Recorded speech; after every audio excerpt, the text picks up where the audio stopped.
முட்டை சாப்பிடுவதால் கொலஸ்ட்ரால் ரொம்ப ஒன்றும் கூடாது. முட்டையில் உள்ள வெள்ளைக்கருவில் தான் கொலஸ்ட்ரால் இருக்குது. முட்டையில் உள்ள வெள்ளைக்கருவில் கொலஸ்ட்ரால் கிடையாது, மஞ்சக்கருவில் மட்டும்தான் கொலஸ்ட்ரால் இருக்குது. அதனால் நீங்கள் கொலஸ்ட்ரால் ஒரு டெய்லி ரெக்குயர்மெண்ட்டுக்குரிய கொலஸ்ட்ரால் வந்து ஒரு வெள்ளைக்கரு ஒரு மஞ்சக்கருவில் இருக்குது. அதனால் முட்டை நிறைய சாப்பிடக்கூடாது.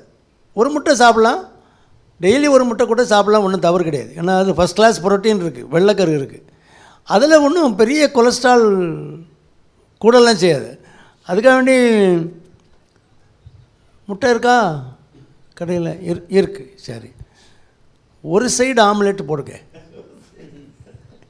அது பேர் ஒரு சைடு ஆம்லெட் இல்லையா, அது பேர் ஆஃப் பாயில். அப்படியா?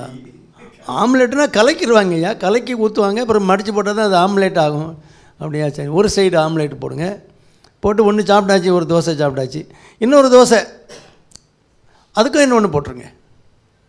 என்ன இது, ராத்திரி 12 மணிக்கு ஒருத்தர் சாப்பிட்றாரு என் பக்கத்தில் உட்காந்து நேற்று.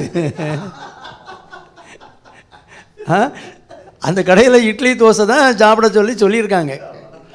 அங்கே போனால் அவர் ஐயர், பூணூல் போட்ட ஐயர், கடையில் கேட்குறாரு. கேட்டுட்டு நான்வெஜ் உண்டா? அவன் கேட்டான், சார் இருக்கா தம்பி, மணி 10 ஆகிட்டு. இருக்கா? இருக்குது. ஓகே சரி, அப்போ சிக்கன் போடுவோம். சிக்கன்லாம் வேண்டாம் ஐயா, மசாலா ஜாமான் வயசான காலத்தில் போட்டுட்டு அதை சாப்பிட்டு ஏதாவது பம்பு பண்ணிட்டு நடக்கும் நைட்டில், வேண்டாம் அப்படி. அப்போ முட்டை சாப்பிடுவோம். சரி முட்டை தான் அவர் ஆர்டர் போட்டு தான் இது. ஒரு சைடு ஆம்லெட்டு. அடுத்த தோசை வாங்குறாரு, 2வது தோசையே அவருக்கு அதிகம். 2வது தோசையை பெருசாக போட்டானே. ஆனால் அதை பற்றி பெரிய கவலைலாம் கிடையாது, அது பாட்டில் உள்ளே போயிடும், சௌரியமாக தான் இருக்கார். லெஷாலியாக உட்காந்துக்கிட்டு அதுக்கு இன்னொரு ஒரு சைடு ஆம்லேட் போட்டிருக்கேன். ஏன்னா ஒரு சைடு தான் போட்டிருக்கேன், இப்போ 2வது சைடு போடணும். போட்டுட்டு இது எதுக்கு வம்பு, டபுள் ஆம்லேட்டு 3 ஆம்லேட்டு அதெல்லாம் தேவைப்படாது. அது போட்டால் கொலஸ்ட்ரால் ஏறும். ஏன்னா அதில் ஒரு வெள்ளைக்கருவில் உள்ள மஞ்சக்கருவில் உள்ள கொலஸ்ட்ரால் ஒரு நாளைக்கு நமக்கு 200 மில்லிகிராம் 300 மில்லிகிராம் கொலஸ்ட்ரால் வேணும். அது இருக்குது, போதும். டெய்லி ஒன்று சாப்பிட்லாம், ஒன்றும் கெடுதலே கிடையாது. முட்டை நல்லது. நான் சொல்லுவேன், இப்போ முட்டை கொடுக்கலாமா கோழி கேட்பாங்களே, நான் கொடுக்கலாம், கோழிகிட்ட ஒரு வார்த்தை கேட்டுங்க அப்படின்னு. நம்ம கொடுக்கலாமா, தாராளமாக கொடுக்கலாம். எதுனாலும் ஒரு காரியம் செய்யணுன்னா அது உடையஸ்தல்கிட்ட கேட்கணும்ல, அதுக்கு தான் சொன்னேன். முட்டை வந்து கோழியிலேருந்து வருது, அதனால் நீங்கள் கோழிகிட்ட ஒரு வார்த்தை சொல்லிவிட்டு கொடுங்க பிள்ளைக்கு அப்படின்னு சொல்லுவேன். அதனால் முட்டையில் ஒன்றும் பெரிய கெடுதல் கிடையாது. டெய்லி ஒரு முட்டை சாப்பிட்லாம், அது யார் வேணாலும் சாப்பிட்லாம். அது ஹார்ட் டிசீஸ் உள்ளவங்களும் சாப்பிட்லாம், சர்க்கரை நோய் உள்ளவங்களும் சாப்பிட்லாம். அதில் ஒன்றும் பிபிலாம் ஒன்றும் கூடாது. பிபி கூடுறக்காங்க ஒன்றும் இல்லையா, சால்ட்டு தான் பிபி, சால்ட்டு டிபெண்ட் தான் பிபி. அதனால் அது ஒன்றும் கொலஸ்ட்ராலையும் பெருசாக கூட்டிக்கிடாது. கொஞ்சம் வாக்கிங் போயிட்டால் பிரச்சனை முடிஞ்சு போச்சு. பெரிய கொலஸ்ட்ரால்லாம் கிடையாது. 300 மில்லிகிராம் கொலஸ்ட்ரால், 200 300 மில்லிகிராம் கொலஸ்ட்ரால் வெள்ளைக்கரில் இருக்குது. நமக்கு தேவை தானே அது. நீங்கள் வேறு என்ன நான்வெஜ்ஜு நிறைய சாப்பிட்டீங்கன்னா அதை அவாய்ட் பண்ணலாம், அவ்வளோதானே தவிர மற்றபடி டெய்லி ஒரு முட்டை சாப்பிடுங்க. பெரிய வெயிட்டு போடாது, முட்டையாக சாப்பிட்டா வெயிட்டு போடும். நான் சொல்கிற மாதிரி டபுள் ஆம்லேட்டு, காலையில் 2 டபுள் ஆம்லேட்டு, நைட்டு ஒரு ஆஃப் பாயில், அந்த மாதிரிலாம் சாப்பிட்றாங்கல்ல சிலர். அது அந்த மாதிரி நான்வெஜ் அதிகமாக எடுத்திங்கன்னா வெயிட்டு போடும். அது கொஞ்சம் அளவோடு இருக்கணும். நமக்கு கலோரி எவ்வளோ இருக்கோ, நமக்கு தேவையான கலோரி 1200 to 1500 கலோரிக்குள்ளே கலோரி வந்துட்டுன்னா ஓகே. மட்டன் சிக்கன் இல்லாமல் நீங்கள் குழம்புல போட்டு ஃப்ரை பண்ணி அப்படி எடுத்துட்டிங்கன்னா 100 கிராமே 400 கிராம் வந்துடும், 400 கலோரி வந்துடுமே. அதனால் அதில் கொலஸ்ட்ரால் அதில் நிறையா இருக்குது. மட்டன் சிக்கன் அந்த இதிலலாம் கொலஸ்ட்ரால் இருக்குது. மட்டனில் ஹையாக இருக்குது, ஆர்கன் மீட்டில் ரொம்ப அதிகம் இருக்குது. ஆர்கன் மீட்னால் என்னது, மூளை,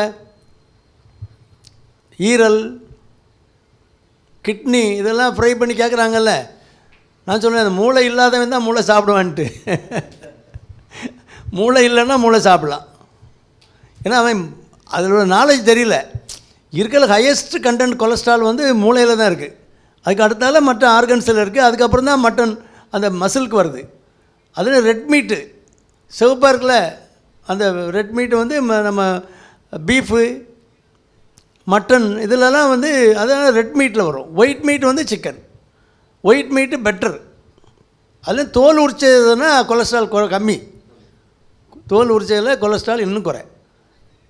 இன்னும் நீங்கள் கொலஸ்ட்ரால் பற்றி ரொம்ப பயமாக இருக்குன்னா அதை நல்லா கொதிக்க போட்டு அந்த தண்ணி ஈர்த்து எடுத்துகிட்டு அப்புறம் மசாலா போட்டு சாப்பிடுங்க. சார் அதில் ருசியே இருக்காது சார் அப்படிங்கிறீங்களா? மசில் நமக்கு புரோட்டீன் வேணும். அப்படிங்கும்போது அதில் ஃபஸ்ட் கிளாஸ் புரோட்டீன் இருக்குது. அது ஆயில் அதிகம் இல்லாமல் நீங்கள் சாப்பிட்றதுக்கு அது ஒரு வழி, அவ்வளோதான்.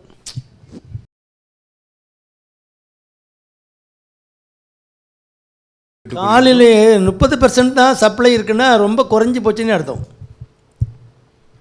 இருக்க வேண்டிய சப்ளை 100, ஆனால் இருக்கிறது 30% அப்படின்னா என்ன அர்த்தம்? சப்ளை ரொம்ப குறைவாக இருக்குது. இப்போ காலைல ஒரு பொண்ணு வந்தால் ஆறாது. அது ட்ரைஃபேசிக் ஃப்ளோ, பைஃபேசிக் ஃப்ளோன்னு இருக்குது. இந்த 30%லாம் வரும்போது பைஃபேசிக் ஆகிரும். பைஃபேசிக்னால் அங்கே ஒரு ட்ரிக்கி ஃப்ளோ, இப்படி இப்படி போடும், கொஞ்சம் கொஞ்சம் தான் போகும். நீங்கள் என்ன தான் மருந்து கொடுத்தாலும் அங்கே போய் சப்ளை சரியாக சேர்ந்தால் தான் ஹீல் ஆகும். நீங்கள் சரக்கு நிறைய அடித்து வச்சிடலாம், மணல் இருக்கும், செங்கல் இருக்கும், சிமெண்ட் இருக்கும், எல்லாம் இருக்கும். சித்தாள் இருக்கணும்ல, சித்தாள் அங்கே கொண்டு சேர்த்தா தான் கொத்தனாரும் அங்கே வேலை பார்த்து கட்டடம் வேலை நடக்கும். சித்தாள் இல்லை, கிடைக்கவே இல்லை, 30% தான் இருக்குது. என்ன பண்ணு, வேலை நடக்காது, புண்ணு ஹீல் ஆகாது. அதனால் இதெல்லாம் சர்க்கரை நோயில் வரும் அல்லது ஓல்டு ஏஜில் வரும்.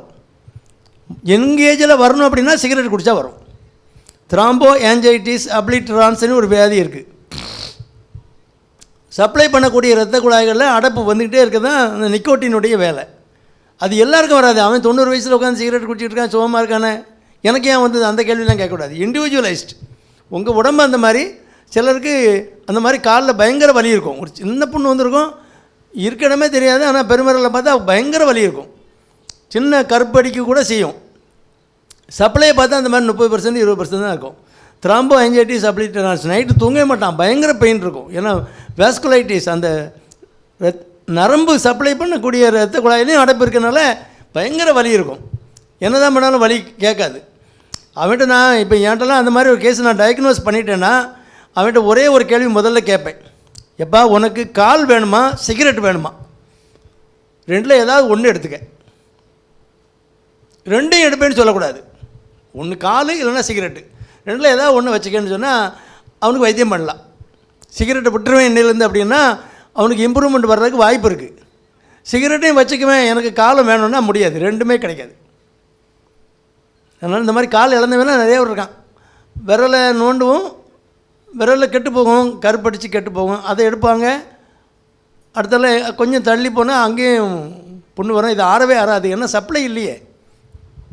இது யங் ஏஜில் வரணுன்னா சிகரெட்டு ஸ்மோக்கிங் அந்த இதெல்லாம் வரலாம். அல்லது அத்ரோஸ்க்ளெரோட்டிக் டிசீஸ்னு இரத்த குழாய்கள் அடைப்பு வருது, ஹார்ட் அட்டாக் வருதில்ல, அதுக்கும் இதான் காரணம். ஹைப்பர் டென்ஷன் டயபெட்டிஸ் இருக்கிறவங்களுக்கும் வரலாம், ஓல்டு ஏஜில் வரலாம். அன்கண்ட்ரோல் டயபெட்டிஸில் இரத்த குழாய்களில் அடைப்பு வர்றது ரொம்ப சர்வசாதாரணமாக வரும். அதனால தான் காலில் புண்ணு வந்து ஆற மாட்டேங்கி. அங்கே சப்ளை இருக்காது. நீங்கள் என்ன தான் ஆன்டிபயோட்டிக் 5000 ரூபா ஊசி போடுவீங்க, இங்கே நரம்பில் போகும், அங்கே போய் சேரணுமே, எங்கே போய் சேரும்? அந்த புண்ணு இருக்கிறதுக்கு மருந்து போடணும்ல, போகாது இல்லை, சப்ளை இல்லை, 30% தான் இருக்குது, என்ன பண்ண முடியும்? அதனால் ரொம்ப கவனமாக காலை வந்து கண்ணை போல் வச்சுக்கணும். டெய்லி தொடச்சி பார்த்து சின்ன புண்ணு வந்தால் கூட உடனே ஒரு சின்ன ஸ்பாட்டு வித்தியாசம் தெரிஞ்சால் கூட உடனே கொண்டு காட்டணும். அந்த மாதிரி கவனமாக காலை கொண்டு போகணும். 30%ங்கிறது அடைப்பு, நல்ல அடைப்பு இருக்குன்னே அர்த்தம். அது நீங்கள் வயசு 45 வருஷம்னா ஸ்மோக்கராக இருந்தால் நான் சொன்ன கேள்வி தான், நான் பதில் தான்.